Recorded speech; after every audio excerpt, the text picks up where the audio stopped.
Un millionnaire pleurait son absence d'enfant jusqu'à ce que deux jumeaux affamés frappent à sa porte. Il fut choqué de constater que les garçons lui ressemblaient trait pour trait. Avant de commencer l'histoire, n'oubliez pas de laisser un like et de vous abonner à la chaîne pour voir plus d'histoires comme celle-ci. Le vent hurlait à travers les arbres du riche quartier de Westbrook, faisant danser les feuilles d'automne sur les pelouses impeccables. Les jumeaux de 6 ans, Mason et Miles Parker, marchaient main dans la main dans des rues qu'ils n'avaient jamais visitées auparavant. Leurs vêtements usés et leurs baskets éraflées les désignaient comme des étrangers en cette terre de luxe. « Tu es sûr de toi ?» murmura Miles, ses yeux bleus écarquillés d'incertitude, serrant plus fort la main de son frère. Mason hocha la tête, ses yeux bleus identiques reflétant une détermination qui dépassait son âge. « Maman a besoin d'aide.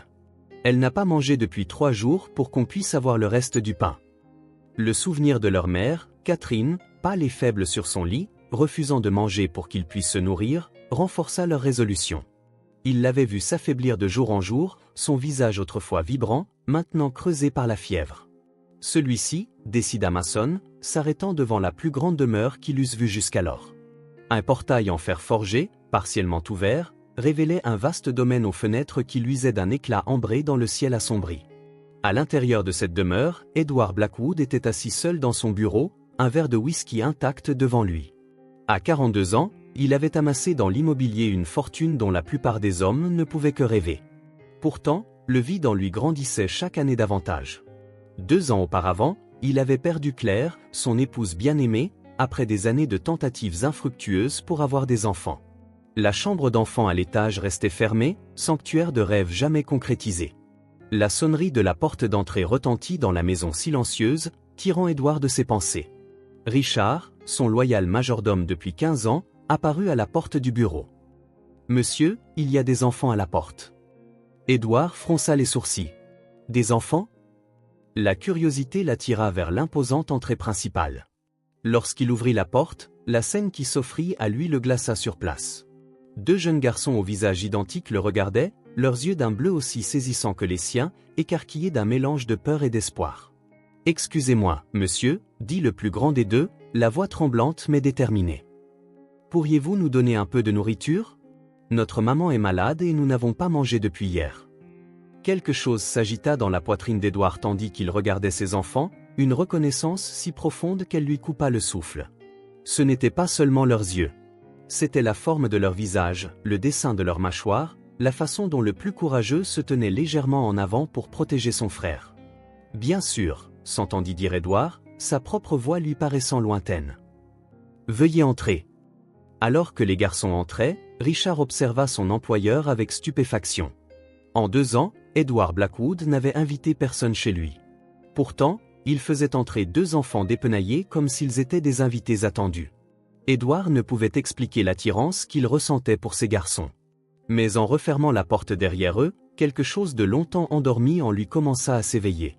Le vide qui avait été son compagnon constant lui parut soudain un peu moins absolu.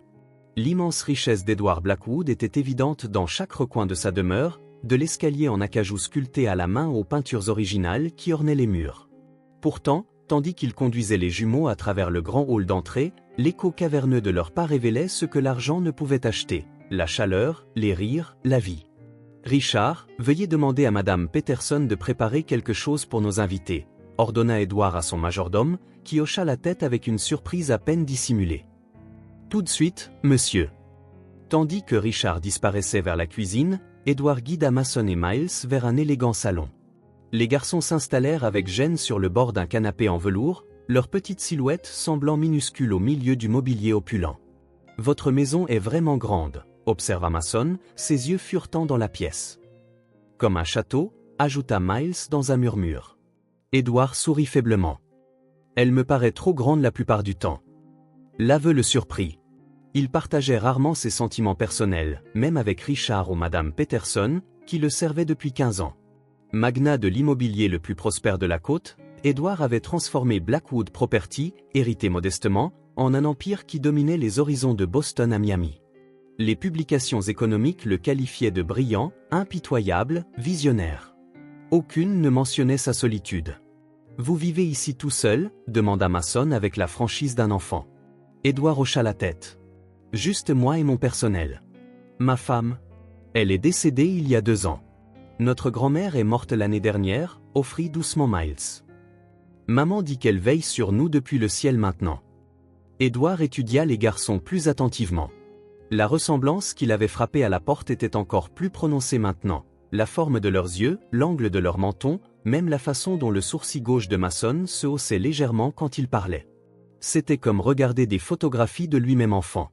« Vous avez mentionné que votre mère est malade », suggéra doucement Édouard. Mason hocha la tête, son expression devenant sérieuse. « Elle travaille tout le temps, mais ensuite elle est tombée vraiment malade. Elle peut à peine sortir du lit maintenant. Elle n'arrête pas de dire qu'elle va bien, mais ce n'est pas vrai, ajouta Miles, sa petite voix chargée d'inquiétude. Elle nous a donné sa nourriture pendant 3 jours. Édouard sentit quelque chose se tordre en lui. De l'empathie, certainement, mais aussi un étrange instinct protecteur qu'il n'avait jamais éprouvé auparavant. Richard revint, annonçant que le dîner serait bientôt prêt. Édouard s'excusa et suivit son majordome dans le couloir. « Richard, il y a quelque chose chez ces garçons. »« Je l'ai remarqué immédiatement, monsieur, » répondit tranquillement le majordome. La ressemblance est plutôt frappante. Par l'entrebâillement de la porte, Édouard observa les jumeaux. Miles avait découvert un jeu d'échecs sur une table d'appoint et examinait attentivement un cavalier, tandis que Mason se tenait à proximité, protecteur. La scène remua quelque chose en Édouard. Des souvenirs d'une porte fermée à l'étage, d'une chambre préparée avec tant d'espoir, qui prenait maintenant la poussière. Depuis la mort de Claire, Édouard s'était réfugié dans son travail, sa maison devenant plus un mausolée qu'une résidence. Chaque pièce portait les empreintes fantomatiques de la vie qu'ils avaient prévue ensemble. La chambre d'enfant avec son berceau intact, la bibliothèque avec les livres pour enfants que Claire avait collectionnés. Le jardin où elle avait imaginé leurs enfants jouer. 3 fausses couches les avaient dévastés tous les 2, chaque perte aggravant la dépression de Claire. Lorsqu'on lui diagnostiqua finalement un cancer, cela parut une cruelle ironie du sort. Elle s'était battue courageusement, mais à la fin, Édouard s'était retrouvé seul, avec pour seule compagnie sa richesse et la coquille vide de leurs rêves. Madame Peterson apparut, une femme aux allures de grand-mère, avec des yeux bienveillants et des gestes efficaces. « Le dîner est prêt, monsieur Blackwood. J'ai préparé quelque chose de simple que les enfants pourraient apprécier. » Dans la salle à manger officielle, Madame Peterson avait judicieusement dressé les couverts à une extrémité de l'immense table, plutôt que de les étaler sur toute sa longueur intimidante. Les yeux des jumeaux s'écarquillèrent devant le festin qui s'offrait à eux, poulet rôti, purée de pommes de terre, légumes frais et petits pains chauds. « S'il vous plaît, mangez autant que vous voulez, » encouragea Édouard. Bien qu'affamés de toute évidence, les garçons utilisèrent correctement leurs fourchettes et leurs serviettes, prenant des bouchées mesurées plutôt que de se jeter sur la nourriture. « Votre mère vous a appris les bonnes manières, » observa Édouard. Mason hocha la tête avec fierté. « Maman dit que les manières ne coûtent rien, alors même si nous n'avons pas grand-chose, nous pouvons toujours avoir ça. Elle travaillait dans un bureau chic avant notre naissance, » ajouta Miles entre 2 bouchées prudentes. « Elle connaît toutes les bonnes fourchettes et tout ça. » La main d'Édouard s'arrêta à mi-chemin de son verre d'eau.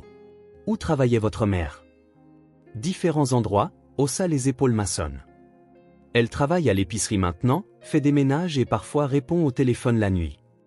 Mais elle est allée à l'université, » dit Miles. « Elle a un diplôme sur notre mur. »« Comment s'appelle votre mère ?» demanda Édouard, sa voix soigneusement neutre. « Catherine Parker, » répondit Mason. Le nom frappa Édouard comme un coup de poing. Jennifer Catherine Parker, son ancienne secrétaire, avec qui il avait eu une brève liaison 7 ans auparavant, avant de rencontrer Claire. Les dates coïncidaient parfaitement. Les garçons avaient 6 ans. La ressemblance n'était pas une coïncidence. Alors que la prise de conscience se faisait jour, Édouard sentit le sol se dérober sous ses pieds. Ce n'étaient pas seulement des enfants affamés qui étaient apparus à sa porte par hasard. C'étaient ses fils. La cuisine de la demeure Blackwood brillait de cuivre poli et de surface en marbre. Mason et Miles étaient assis au coin repas, la tension palpable dans leurs petites épaules malgré l'atmosphère accueillante que Madame Peterson avait créée. « Voulez-vous un dessert, les garçons ?»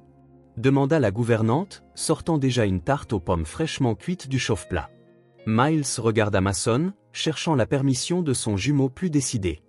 Mason hocha la tête avec enthousiasme, mais se souvint de ses manières. « Oui, s'il vous plaît, madame, » répondit-il.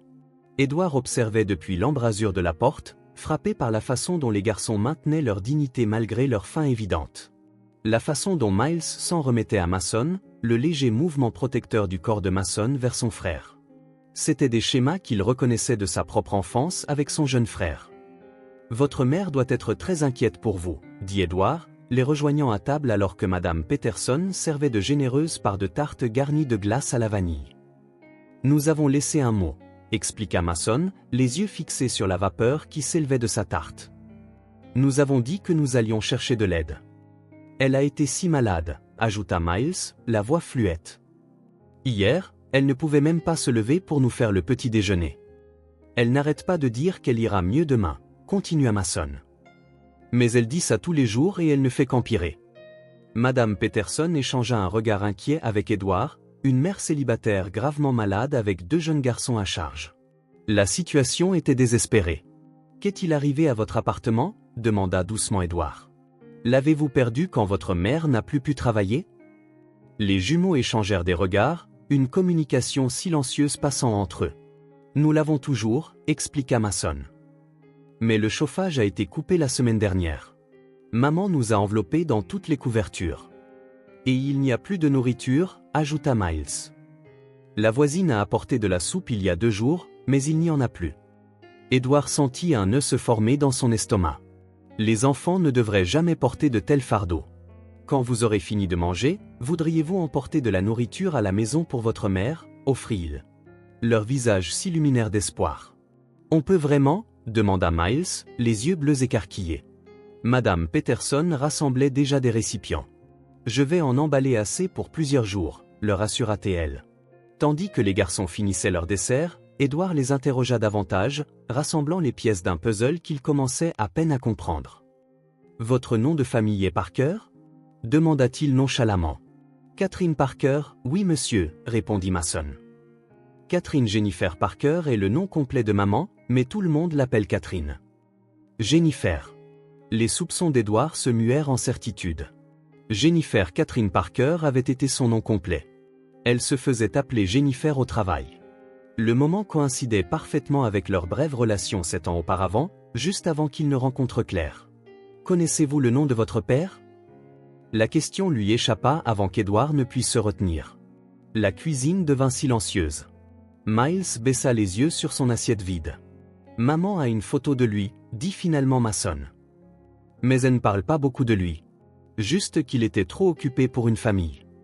Le couteau de la culpabilité s'enfonça plus profondément. Jennifer avait-elle essayé de le lui dire? Avait-elle cru qu'il avait rejeté ses propres enfants? Nous devrions retourner auprès de maman, dit Mason, glissant de sa chaise. Elle s'inquiétera si nous partons trop longtemps. Madame Peterson avait rempli un grand panier de récipients de nourriture, y ajoutant des fruits, du pain et des biscuits. Cela devrait aider pendant un certain temps, dit-elle gentiment. Edward prit une décision rapide. Laissez-moi vous ramener à la maison. Il commence à faire nuit et ce panier sera lourd. Tandis qu'il conduisait les garçons à sa voiture, l'esprit d'Edward s'emballa. Ses enfants, ses fils, avaient vécu dans la pauvreté pendant qu'ils vivaient dans un luxe vide. Cette année de paternité perdue, cette année qu'il ne pourrait jamais récupérer. Quoi qu'il se soit passé entre lui et Jennifer par le passé, une chose était certaine. Tout dans la vie soigneusement ordonnée d'Edward Blackwood était sur le point de changer à jamais. Le sommeil échappa à Edward cette nuit-là. Sa chambre spacieuse, avec son matelas king-size sur mesure et ses draps en coton égyptien, n'offrait aucun réconfort alors que les souvenirs et les questions bouillonnaient dans son esprit. À 3 heures du matin, il abandonna toute prétention de repos et se dirigea vers son bureau à domicile. Le grand bureau en acajou contenait des archives méticuleuses de sa vie, tant personnelle que professionnelle. Il déverrouilla un classeur qui contenait les dossiers des employés des années passées. « Parker, Jennifer K », murmura-t-il, ses doigts trouvant le dossier avec une efficacité experte. Le dossier contenait des documents d'embauche standards, des évaluations de performance, toutes excellentes, et une petite enveloppe qu'il n'avait jamais ouverte, sa lettre de démission. Il avait été trop blessé par son départ soudain pour la lire à l'époque, ayant cru qu'ils avaient une connexion au-delà du professionnel. À l'intérieur se trouvait une seule feuille de papier. « Edward, je démissionne avec effet immédiat pour des raisons personnelles. J'ai apprécié l'opportunité de travailler chez Blackwood Property. Jennifer Parker. » Aucune explication, aucune adresse de réexpédition, rien concernant une grossesse. Édouard ferma les yeux, se souvenant que leur brève relation avait été intense mais discrète. La politique de l'entreprise décourageait de tels enchevêtrements. Puis il avait rencontré Claire lors d'un gala de charité, et la connexion avait été instantanée. Il avait mis fin à sa relation avec Jennifer aussi doucement que possible. 2 semaines plus tard, elle avait démissionné.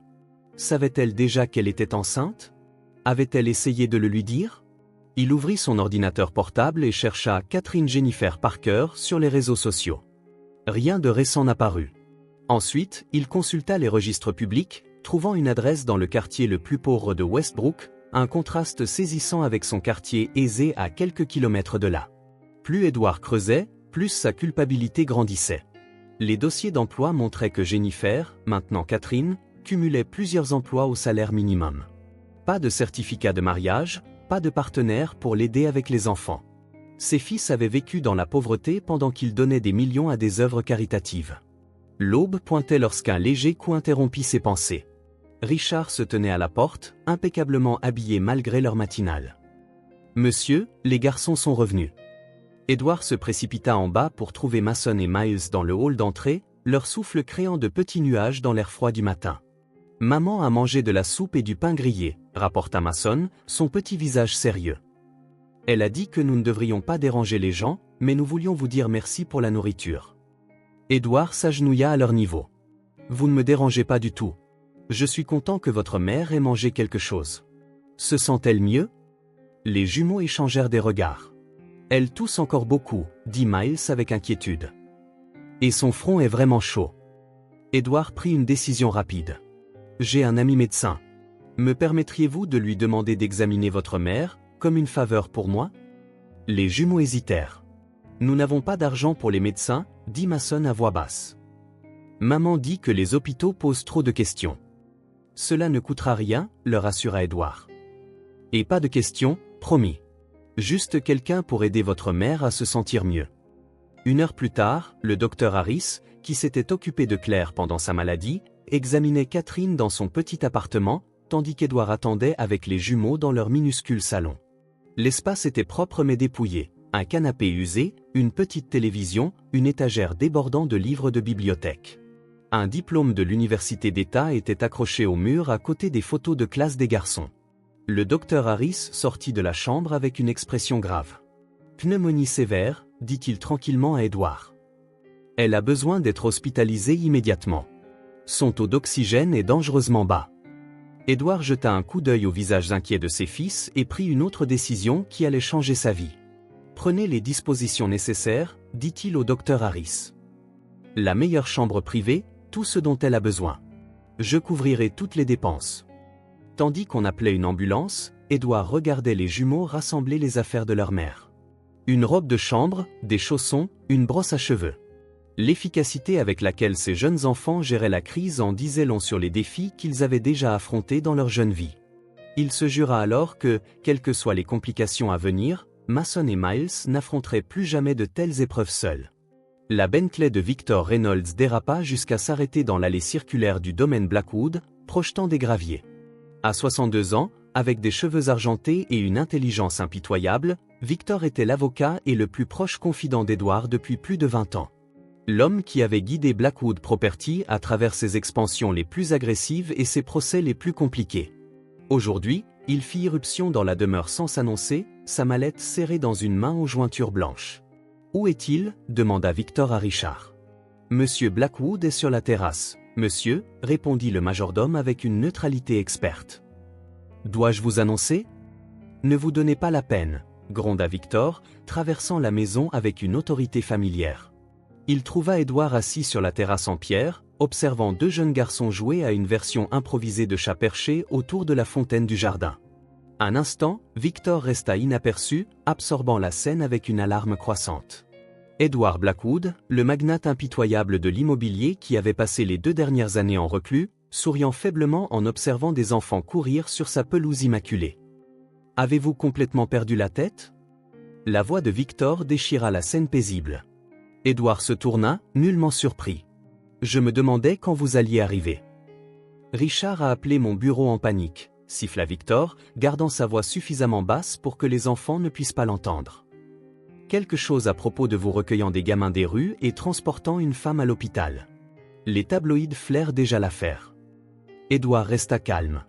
Ce ne sont pas des gamins des rues, Victor. Ce sont mes fils. Le visage de Victor devint rouge. Vous êtes ? Il s'arrêta, jetant un coup d'œil au garçon, puis attrapa le bras d'Édouard. À l'intérieur, maintenant. Dans le bureau d'Édouard, Victor faisait les 100 pas comme un tigre en cage. Ça sent l'arnaque à plein nez. Une femme prétend que ses enfants sont les vôtres et vous la croyez sur parole ? Pas de test ADN, pas de consultation juridique ? Vous, entre tous. Catherine n'a rien réclamé, corrigea Édouard. Elle ne sait même pas que je soupçonne la vérité. Et regardez-les, Victor. Vous me connaissez depuis que je suis enfant. Pouvez-vous honnêtement dire que vous ne le voyez pas ? Victor fit un geste dédaigneux. On peut manipuler des enfants. Le maquillage peut créer des ressemblances. Savez-vous combien d'enfants perdus de vue ont essayé de réclamer des parts de fortune comme la vôtre ? Ces garçons se sont présentés affamés à ma porte. Ils n'ont pas demandé d'argent. Pas encore, rétorqua Victor. C'est comme ça que ces combines commencent. D'abord le jeu de la sympathie, puis la révélation, puis les demandes. Et vous êtes passé directement à leur installation dans votre maison. La mâchoire d'Édouard se serra. Leur mère est gravement malade, elle a une pneumonie. Qu'auriez-vous voulu que je fasse ? Les envoyer en famille d'accueil ? Victor se pencha en avant, sa voix baissant jusqu'à un murmure confidentiel. Pensez à votre réputation. Aux actions de la société. Que se passera-t-il lorsque la presse découvrira que le célibataire le plus en vue de Westbrook a des jumeaux illégitimes avec une ancienne secrétaire ? Toutes les croqueuses de diamants d'ici à la Californie se présenteront avec des affirmations similaires. Un doute traversa le visage d'Édouard. Victor insista. Si elle est bien celle que vous pensez, pourquoi ne vous l'a-t-elle pas dit il y a 7 ans ? Pourquoi vivre dans la pauvreté si elle aurait pu obtenir une pension alimentaire d'un millionnaire ? Ça ne tient pas debout, Édouard. À l'hôpital Westbrook Memorial, Catherine Parker alternait les moments de lucidité et d'inconscience, les antibiotiques et l'oxygène aidant lentement ses poumons à combattre l'infection. Dans un rare moment de clarté, elle demanda à l'infirmière où étaient ses fils. « Ils sont en sécurité, ma chérie », l'assura l'infirmière. « Un certain monsieur Blackwood s'occupe d'eux pendant que vous vous rétablissez. » Les yeux fiévreux de Catherine s'écarquillèrent de panique. « Blackwood ? Edward Blackwood ?» Lorsque l'infirmière hocha la tête, Catherine tenta de s'asseoir, déclenchant une violente quinte de toux. « Vous ne comprenez pas » halta-t-elle entre deux toux. « Il ne peut pas avoir mes garçons. Il n'en voulait pas avant. Il ne les aura pas maintenant. » L'infirmière la recoucha doucement contre les oreillers. « Gardez vos forces, mademoiselle Parker. Quoi que ce soit, vous pourrez régler ça quand vous irez mieux. » Catherine tourna son visage vers le mur, des larmes coulant silencieusement sur ses joues empourprées. Pendant 6 ans, elle avait protégé ses fils de l'homme qui avait préféré sa carrière et sa tranquillité à ses propres enfants. Elle ne leur avait jamais dit que leur père avait su pour eux et avait choisi d'envoyer de l'argent plutôt que de l'amour, n'avait jamais partagé comment elle avait refusé son offre financière froide, déterminée à élever ses garçons avec dignité plutôt que par charité. Maintenant, par quelque cruelle ironie du sort, Mason et Miles se trouvaient dans la demeure d'Edward Blackwood, découvrant la richesse et les privilèges qui auraient pu être les leurs depuis toujours, tandis qu'elle gisait, impuissante, incapable de les protéger de l'inévitable déception lorsqu'ils se lasseraient de jouer au père. Malgré les avertissements de Victor, Edward ne pouvait se résoudre à renvoyer les jumeaux pendant que leur mère se rétablissait. La demeure, qui lui avait paru caverneuse et vide pendant des années, se remplit progressivement du bruit de petits pas et de rires occasionnels. Madame Peterson observait les changements avec une satisfaction discrète.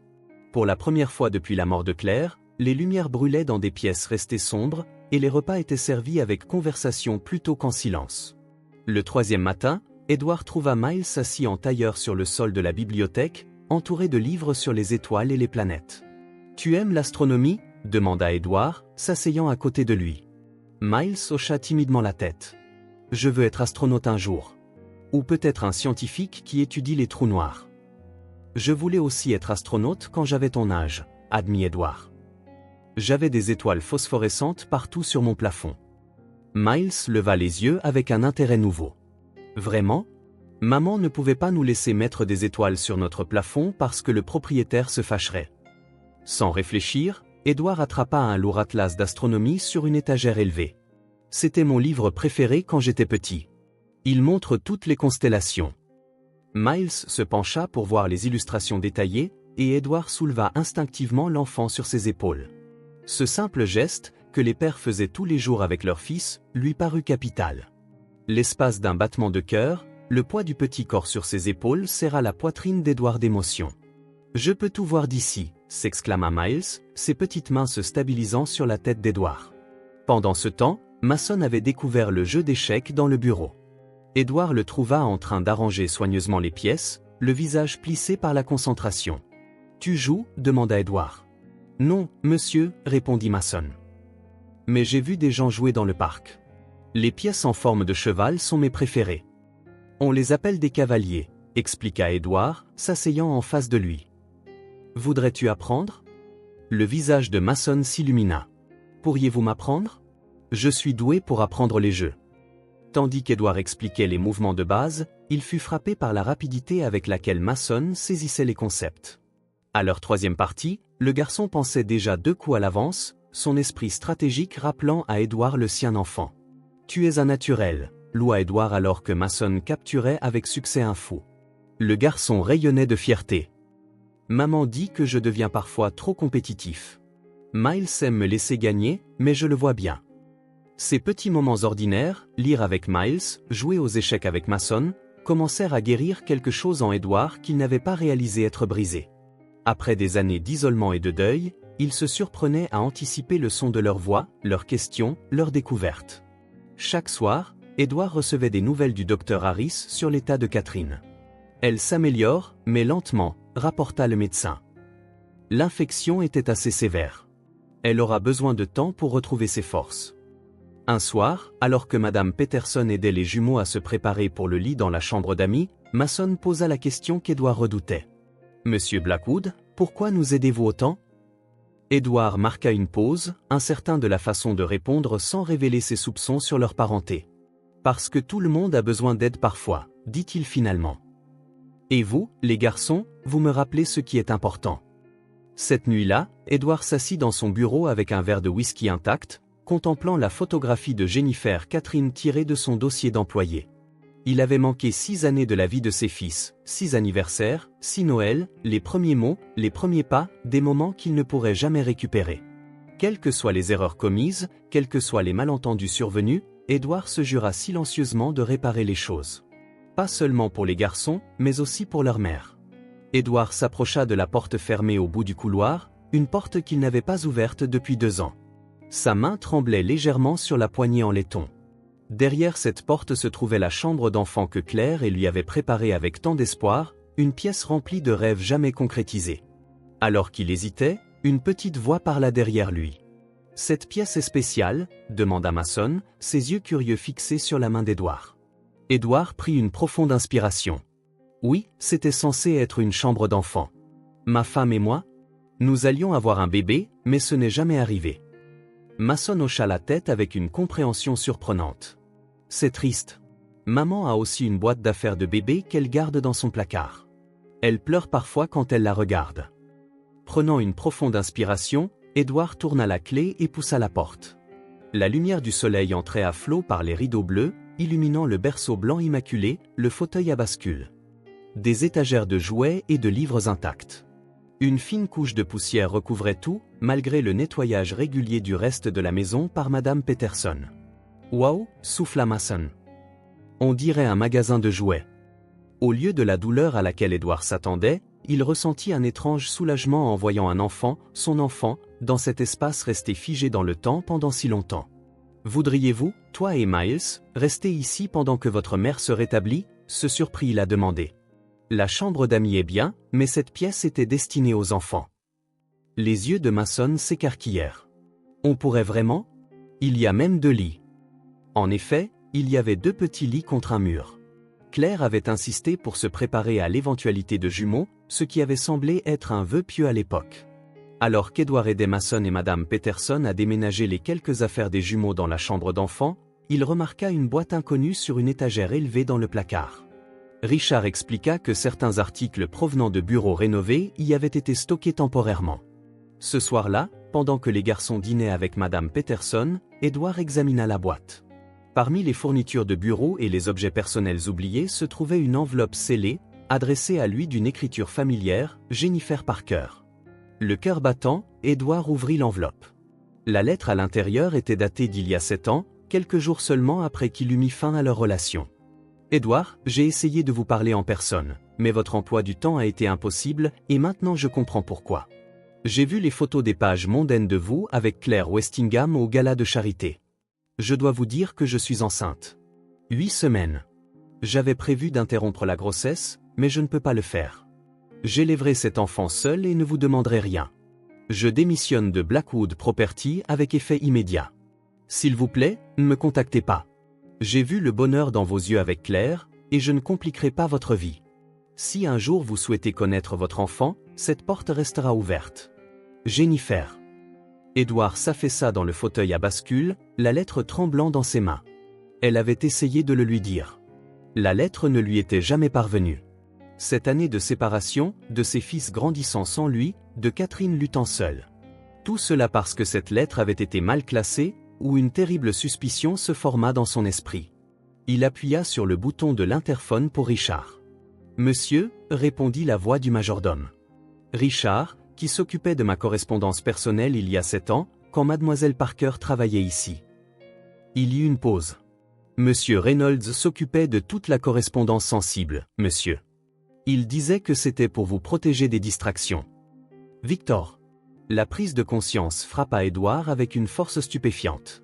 Son ami et avocat de confiance avait intercepté la lettre de Jennifer, l'avait délibérément empêché de savoir pour ses enfants. Pendant ce temps, à l'hôpital Westbrook Memorial, Catherine Parker reçut un visiteur inattendu. Victor Reynolds entra dans sa chambre privée avec un portefeuille en cuir et un sourire expert qui n'atteignait pas ses yeux. « Mademoiselle Parker » dit-il suavement. « Nous avons des affaires à discuter. » Après 2 semaines de traitement intensif, Catherine Parker était enfin assez forte pour sortir de l'hôpital. Bien que toujours faible, le pire de la pneumonie était passé, lui laissant une toux persistante et une énergie épuisée.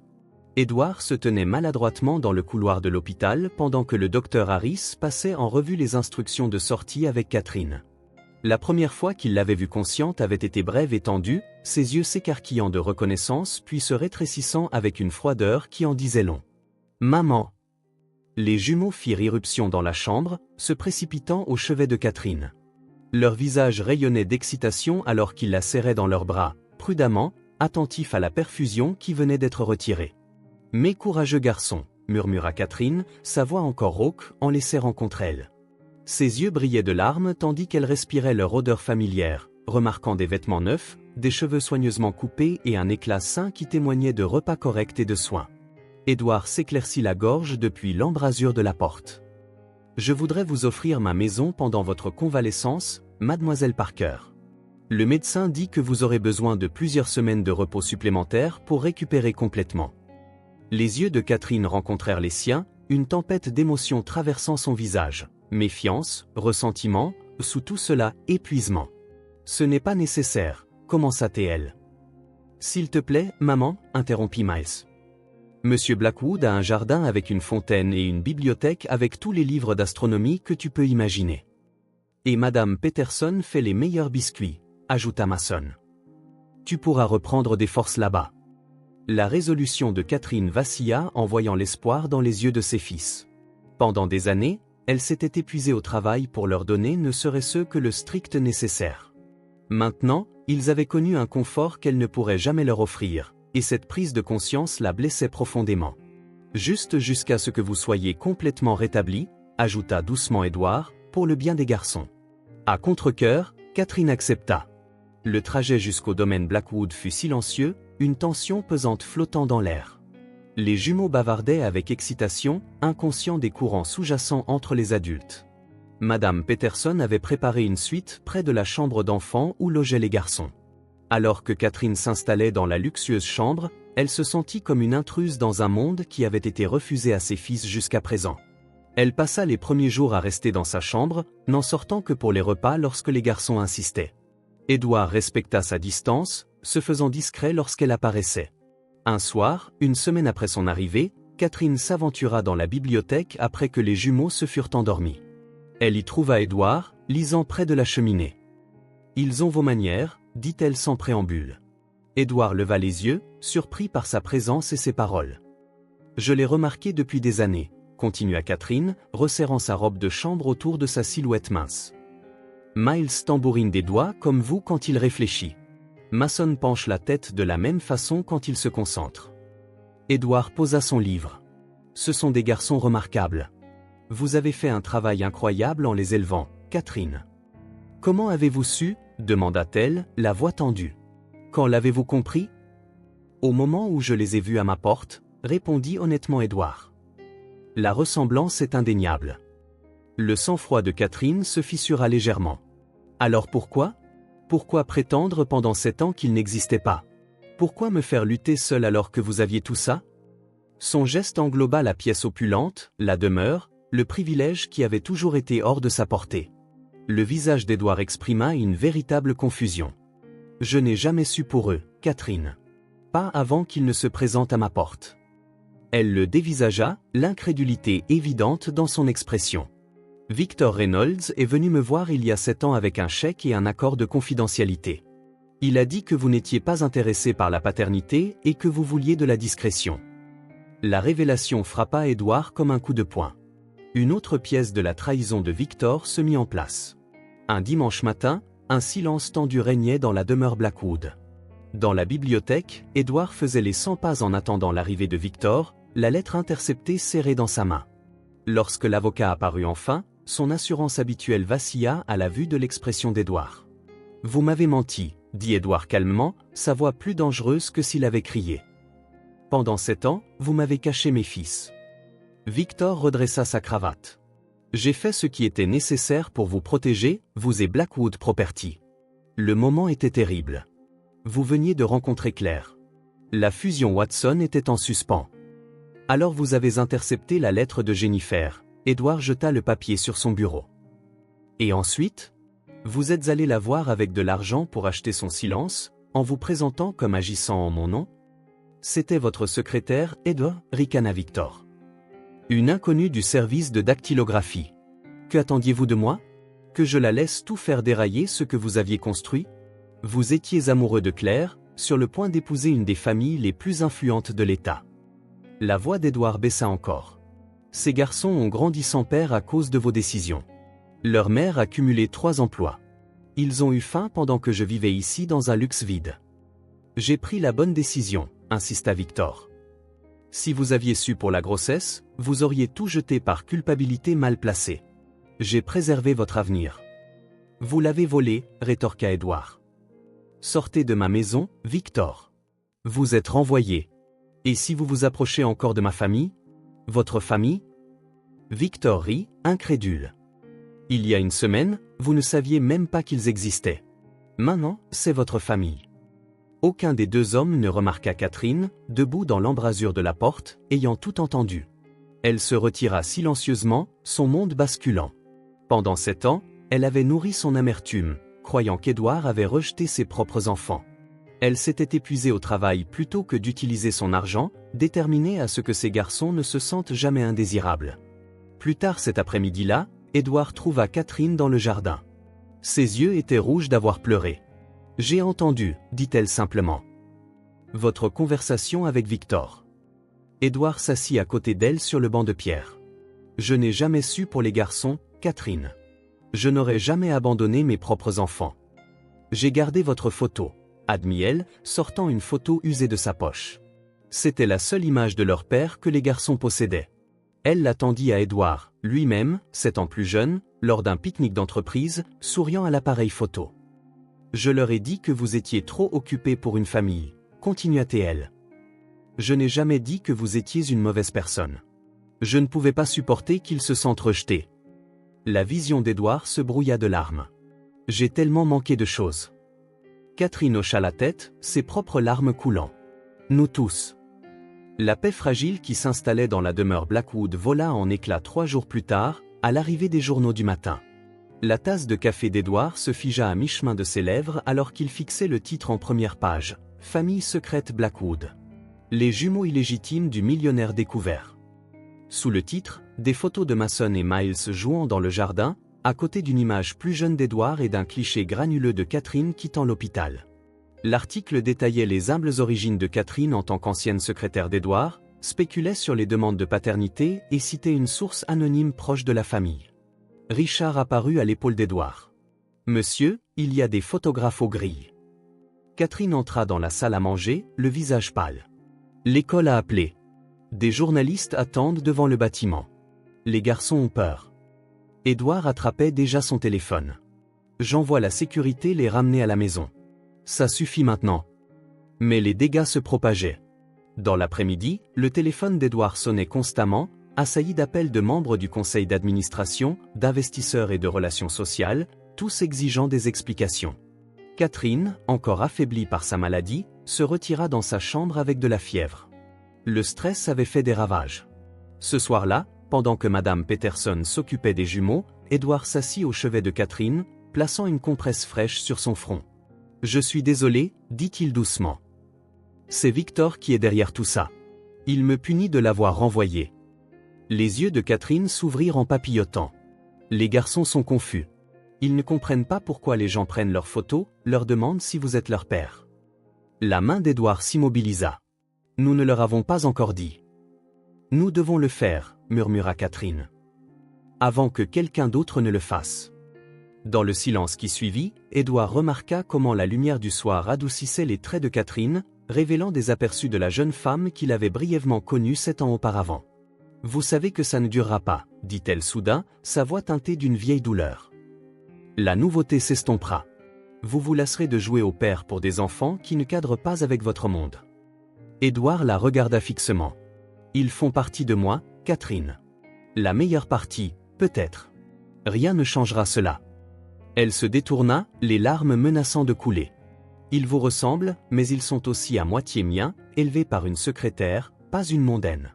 Quand le scandale se calmera, vous verrez les complications, l'embarras pour vos affaires. Non, interrompit Edward, lui prenant la main. Je ne vois que mes fils, et ils sont parfaits, exactement tels qu'ils sont. Le laboratoire de test ADN était un bâtiment moderne et stérile de verre et d'acier. Edward l'avait choisi avec soin, un prestigieux laboratoire médical au protocole de confidentialité impeccable. Bien qu'il ne nourrit aucun doute sur la paternité des jumeaux, la frénésie médiatique croissante rendait une confirmation légale nécessaire. Cela ne prendra qu'un instant, expliqua doucement la technicienne alors qu'elle se préparait à prélever un échantillon à l'intérieur de la joue de Mason. Pas d'aiguille, promis. Mason s'assit courageusement sur le fauteuil d'examen tandis que Miles regardait avec de grands yeux, serrant la main de Catherine. Une fois la simple procédure terminée pour les trois, la technicienne sourit. Nous aurons des résultats accélérés dans 48 heures. Sur le chemin du retour, Edward remarqua que les garçons étaient inhabituellement silencieux à l'arrière. « Tout va bien ?» demanda-t-il, croisant leurs regards dans le rétroviseur. Mason, toujours le porte-parole, exprima finalement leur inquiétude. « Qu'est-ce qui se passera si le test dit que nous ne sommes pas parents ?» La question prit Edward au dépourvu. « Le test confirmera ce que nous savons déjà, leur assura-t-il. Mais même si, d'une manière ou d'une autre, ce n'était pas le cas, rien ne changerait ce que je ressens pour vous deux. » 2 jours plus tard, Edward reçut un email avec les résultats en pièces jointes. Il imprima le document et l'étudia seul dans son bureau, bien que la conclusion fût exactement celle attendue. 99,999 997% de probabilité de paternité pour les 2 garçons. Ce soir-là, il réunit Catherine et les jumeaux dans la bibliothèque. Le cadre formel donnait au moment une importance appropriée. « J'ai quelque chose d'important à partager avec vous », commença Edward, sa voix douce mais sérieuse. Il montra d'abord les papiers à Catherine, qui hocha la tête en silence, les yeux brillants. Puis il s'agenouilla devant les jumeaux. « Comprenez-vous ce qu'est l'ADN » Miles hocha la tête avec enthousiasme. « C'est le code à l'intérieur de nos cellules qui fait de nous ce que nous sommes. Nous l'avons appris en cours de sciences. » « C'est exact, » sourit Edward. « Ces papiers montrent ce que je pense que nous avons tous ressenti depuis que nous nous sommes rencontrés. Je suis votre père biologique. » Les jumeaux le fixèrent, assimilant cette confirmation de quelque chose qu'ils avaient commencé à soupçonner. « C'est pour ça qu'on a les mêmes yeux ?» demanda Mason. Edward hocha la tête. Et le même menton, et la même façon de réfléchir au problème. Est-ce que ça veut dire qu'on peut t'appeler papa? Demanda Miles avec hésitation, la question flottant dans l'air avec tout son poids et son espoir. La gorge d'Edward se serra d'émotion. Je serais honoré si vous le faisiez. Cette nuit-là, après que les garçons furent bordés dans leur lit, Edward s'attarda dans le couloir, submergé par les événements de la journée. Par la porte entr'ouverte, il entendit Miles murmurer « Bonne nuit, papa ». Testant le mot dans l'obscurité, Mason fit écho à son frère, ce simple mot portant 6 années d'absence, d'interrogation, de désir. Edward se retira dans son bureau où il s'autorisa enfin à pleurer, pour les années perdues, pour Claire qui ne connaîtrait jamais ces garçons extraordinaires, pour Catherine qui avait porté seule le fardeau, et pour ses fils qui avaient grandi sans lui. Mais surtout, il pleura de gratitude pour le don inattendu de la paternité qui était arrivé à sa porte un soir froid, alors qu'il pensait que les plus grandes possibilités de sa vie étaient derrière lui. Lorsque Richard le trouva des heures plus tard, fixant l'obscurité, les joues tachées de larmes, le majordome posa doucement une main sur l'épaule de son employeur, une rare entorse à la distance professionnelle. « Félicitations, monsieur, dit doucement Richard. Ce sont de remarquables jeunes hommes. » Victor Reynolds était assis dans son bureau en attique, sirotant un verre de scotch tout en contemplant la ville en contrebas. L'humiliation d'avoir été renvoyé par Edward Blackwood après des décennies de loyaux services lui brûlait comme de l'acide dans les veines. 3 décennies à protéger Edward de lui-même, à assurer la prospérité de Blackwood Property. Tout cela oublié à cause de 2 enfants sortis de nulle part. Son téléphone sonna. Un journaliste avide de plus de détails sur le scandale Blackwood. « Je suis inquiet pour mon vieil ami », dit Victor suavement. Après la mort de sa femme, il n'est plus lui-même. Ses décisions impulsives concernant des enfants qu'il n'a jamais rencontrés. Le conseil d'administration est naturellement inquiet. Les fondations de sa vengeance étaient déjà posées, le doute sur l'état mental d'Edward, des questions sur les motivations de Catherine, des inquiétudes de la part des actionnaires. Demain, il passerait à la vitesse supérieure. Au manoir Blackwood, Edward examinait des documents avec son équipe juridique. Les gros titres sur sa famille secrète avaient fait chuter les actions de Blackwood Property de 3 points. Les actionnaires demandaient des explications. Monsieur Reynolds a déposé une demande d'injonction d'urgence, expliqua l'avocat principal. Il prétend représenter des actionnaires préoccupés qui remettent en question votre compétence à diriger l'entreprise alors que vous traversez ce qu'il appelle une détresse psychologique suite à un deuil prolongé. La mâchoire d'Edward se serra. Il utilise la mort de Claire contre moi. Il y a plus, continua l'avocat avec hésitation. Il demande au tribunal de vous empêcher de reconnaître légalement les jumeaux jusqu'à ce qu'une évaluation psychologique complète soit effectuée. Il a recueilli des déclarations sous serment d'anciens employés affirmant que vous étiez au courant de la grossesse de Mademoiselle Parker il y a 7 ans. C'est un mensonge, gronda Edward. Nous le savons, monsieur, mais combattre cela publiquement pourrait devenir compliqué.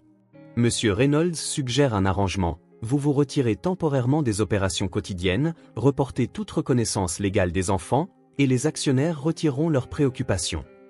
Edward se leva brusquement. Je n'utiliserai pas mes fils comme monnaie d'échange. Préparez toutes les contrequêtes nécessaires. Plus tard dans la soirée, la tension dans la maison était palpable. Catherine avait surpris une partie des discussions juridiques et l'inquiétude se lisait sur son visage alors qu'elle aidait les jumeaux à faire leurs devoirs à la table de la cuisine. « Est-ce que cela va causer des problèmes pour vos affaires ?» demanda-t-elle doucement lorsque les garçons montèrent. « Victor essaie de me mettre la pression », admit Edward. « En utilisant l'entreprise, en utilisant la mémoire de Claire. »« À cause de nous », affirma Catherine sèchement. « Nous avons semé le chaos dans votre vie. »« Non », insista Edward. « C'est la trahison de Victor qui a fait ça, pas vous ni les garçons. » À l'étage, Mason et Miles ne dormaient pas comme le croyaient leurs parents. Ils étaient assis sur le rebord de la fenêtre de leur chambre, chuchotant. « Ils se disputent à cause de nous », dit Mason avec inquiétude. « Tu as entendu ce que cet avocat a dit ? Ils pourraient enlever l'entreprise à papa. Et ils disent des choses méchantes sur maman dans les nouvelles, ajouta Miles. Jenna à l'école m'a montré un article sur son téléphone. Ça disait que maman essayait d'avoir l'argent de papa. Les jumeaux se turent en entendant des voix fortes venant d'en bas. Des voix inconnues d'avocats discutant de stratégie, débattant de l'avenir des garçons comme s'ils étaient des actifs à diviser. Nous ne faisons que causer des problèmes, décida Mason, son jeune visage empreint de détermination. Tu te souviens de ce que maman dit toujours? Les Parker résolvent les problèmes, ils n'en créent pas. Miles hocha la tête solennellement. Qu'est-ce qu'on devrait faire? 1 heure plus tard, Edward frappa à la porte des garçons pour leur dire bonne nuit et trouva la chambre vide. Sur l'oreiller reposait un mot, écrit de la main soignée de Mason: Nous ne voulons être un problème pour personne. Ne vous inquiétez pas pour nous. Nous sommes rentrés à la maison. Ils n'ont pas pu aller loin, dit Edward, luttant pour contenir la panique dans sa voix alors qu'il scrutait la chambre des garçons à la recherche d'indices. Le mot était froissé dans sa main. Ils n'ont pas d'argent pour un bus ou un taxi. Catherine enfilait déjà son manteau. Ils sont retournés à notre appartement. Ils connaissent le chemin. Ils ont arpenté ces quartiers toute leur vie. La recherche effrénée commença, le chauffeur d'Edward les conduisant en hâte à l'immeuble de Catherine. Le petit logement était sombre et vide, la poussière s'accumulant sur les quelques meubles restants. Où d'autres pourraient-ils aller? Demanda Edward, le désespoir évident dans sa voix. Les yeux de Catherine s'écarquillèrent sous l'effet d'une prise de conscience soudaine. Le cimetière. Ma mère y est enterrée. Les garçons vont sur sa tombe quand ils sont contrariés. 3 jours de recherche s'ensuivirent. Des rapports de police furent déposés, l'équipe de sécurité ratissant la ville. La photo des jumeaux par Edward apparaissant aux nouvelles locales. Catherine dormait à peine, sa santé déclinant à nouveau avec le stress. Edward annula toutes ses obligations professionnelles, sa seule préoccupation étant de retrouver ses fils. Le 3e matin, alors que l'épuisement et la peur menaçaient de les submerger tous les deux, la sonnette de la demeure retentit. Richard ouvrit la porte pour trouver une petite femme d'une 30aine d'années, aux yeux bienveillants et à l'expression déterminée. À côté d'elle se tenaient Mason et Miles, fatigués mais indemnes. Elizabeth. Catherine se précipita, serrant les jumeaux dans ses bras. Je les ai trouvés sur la tombe de votre mère, expliqua Elizabeth. Ils logeaient chez moi, mais je viens seulement de voir les nouvelles.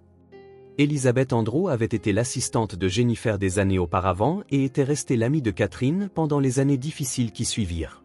Tandis qu'il s'installait dans la bibliothèque, Edward remarqua qu'Elizabeth l'observait avec une évaluation attentive. « Il y a autre chose que vous devriez savoir, » dit-elle finalement, ouvrant son sac à main pour en retirer une enveloppe scellée.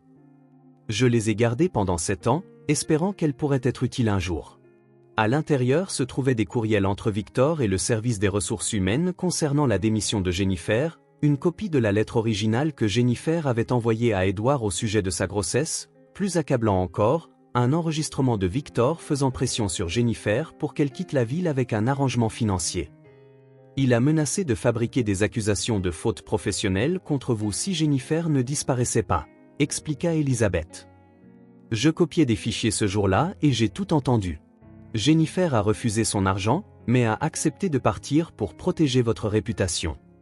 Catherine et Edward échangèrent des regards choqués, comprenant enfin toute l'étendue de la manipulation de Victor, la manière dont il avait orchestré leur séparation et les années de douleur qui s'ensuivirent.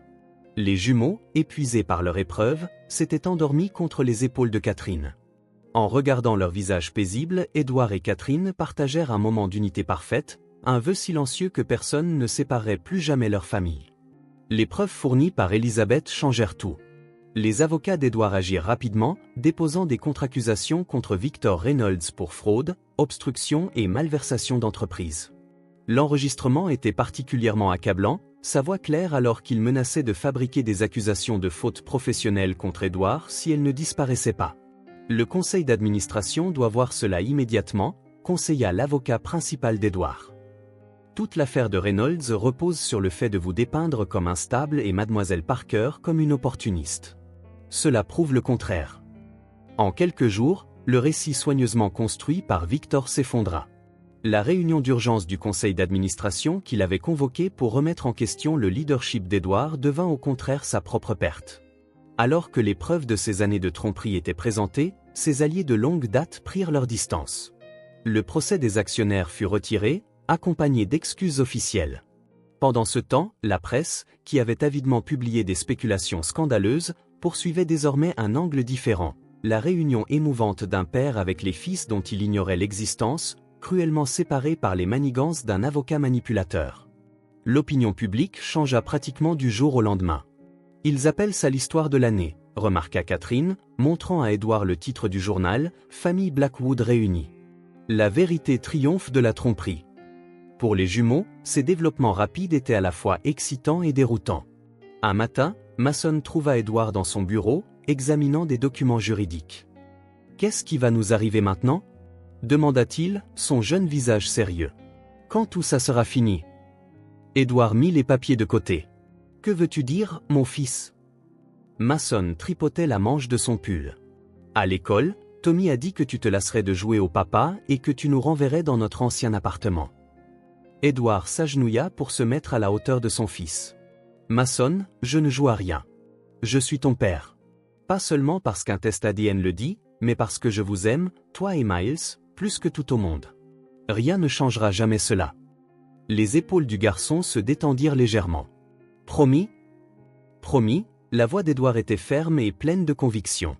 « En fait, j'ai quelque chose d'important à vous montrer, à toi et à Miles. » Plus tard cet après-midi-là, toute la famille était assise devant un juge dans son cabinet, un cadre privé et digne pour un moment capital. Avec le plein soutien de Catherine, Edward reconnut légalement Mason et Miles comme ses fils. Le juge présenta aux garçons de nouveaux certificats de naissance, changeant officiellement leur nom en Mason Parker Blackwood et Miles Parker Blackwood. « Nous avons gardé Parker comme vos deuxièmes prénoms, » expliqua doucement Catherine, « parce que cela fait aussi partie de qui vous êtes. » En quittant le palais de justice, des journalistes et des photographes bordaient les marches. Edward posa une main protectrice sur l'épaule de chaque garçon, tandis que Catherine marchait à leur côté. Les appareils photos ne capturèrent pas un scandale, mais une famille, non conventionnelle peut-être, mais indéniablement réelle, s'avançant ensemble dans la lumière du soleil.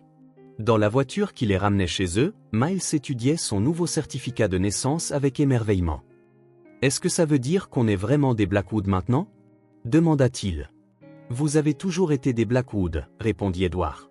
« Les papiers ne font qu'officialiser ce qui a toujours été vrai. » Catherine regardait les visages de ses fils, y voyant une sécurité et un sentiment d'appartenance qu'elle s'était battue pour leur donner toute leur vie. Pendant des années, elle avait porté seule le fardeau, croyant qu'Edward les avait rejetés.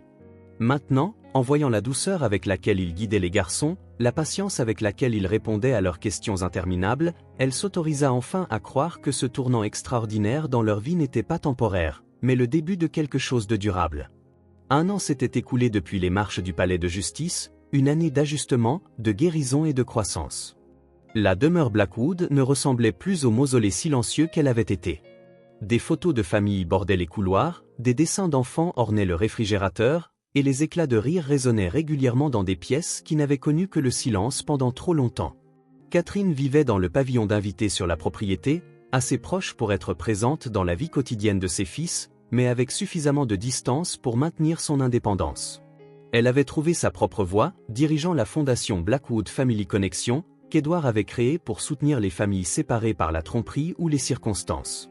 Par une fraîche soirée d'automne, Edward ajusta la cravate de Miles alors qu'il se préparait pour le spectacle de talent de l'école des garçons. « Nerveux ?» demanda Edward, remarquant les mains agitées de son fils. Miles hocha la tête. « Un peu. Et si j'oublie les mots de mon poème ?»« Alors tu en trouveras de nouveaux » l'assura Edward. « C'est ce que font les écrivains. » Dans l'auditorium, Edward et Catherine étaient assis côte à côte, non pas comme un couple, mais comme des partenaires unis par leur amour partagé pour leur fils. La relation entre eux avait évolué vers quelque chose qu'aucun des deux n'aurait pu imaginer 1 an auparavant. Un profond respect et une amitié sincère nés de leur engagement à donner à Mason et Miles la stabilité familiale qu'ils méritaient. Mason se produisit le premier, ses doigts se déplaçant avec assurance sur les touches du piano alors qu'il jouait la pièce classique que lui et Edward avaient répétée pendant des semaines. Le talent musical qu'il avait hérité de son père s'était épanoui avec un enseignement approprié, et la fierté sur le visage d'Edward alors qu'il regardait était indéniable. Lorsque Miles monta sur scène ensuite, sa nervosité initiale se dissipa alors qu'il commençait à réciter le poème qu'il avait écrit. Le courage n'est pas l'absence de peur, mais affronter ce qui vous terrifie le plus. Comme frapper à une porte quand on a faim, ou ouvrir son cœur quand il a été fermé. Le courage, c'est construire une famille à partir de morceaux brisés et trouver un foyer dans des endroits inattendus. Catherine chercha la main d'Edward alors que les larmes emplissaient ses yeux. Tant de choses avaient changé en 1 an. Les jumeaux ne portaient plus le poids des soucis d'adultes sur leurs petites épaules. N'allaient plus se coucher affamés ou frigorifiés. Ils étaient simplement des garçons maintenant, libres d'être des enfants, avec la sécurité de savoir qu'ils étaient profondément aimés. Après la représentation, alors qu'il saluait des amis et des voisins qui avaient autrefois chuchoté sur le scandale mais qui embrassaient maintenant la famille sans réserve, Mason tira sur la manche d'Edward. « Papa, pourrions-nous aller quelque part de spécial demain ?»« Bien sûr, répondit Edward. « Où aimeriez-vous aller ?»« Au cimetière, expliqua Miles. « Nous voulons apporter des fleurs pour Claire. » Edward eut le souffle coupé. « Pour Claire ? Pourquoi ?» Les yeux de Mason, si semblables à ceux d'Edward, contenaient une sagesse qui dépassait son âge. « Parce que sans elle pour t'apprendre à aimer, tu ne nous aurais peut-être jamais trouvés. » Cette nuit-là, alors qu'Edward traversait la demeure après avoir bordé les garçons, il passa devant la photographie de Claire sur son bureau. « Il t'aurait aimé, murmura-t-il. Et tu les aurais aimés. » Les espaces vides dans la vie d'Edward Blackwood, des espaces que la richesse et le succès ne pourraient jamais combler, avaient enfin trouvé leur raison d'être. De la manière la plus inattendue, à travers la douleur, la séparation et la guérison éventuelle, il avait trouvé la famille dont il avait toujours rêvé.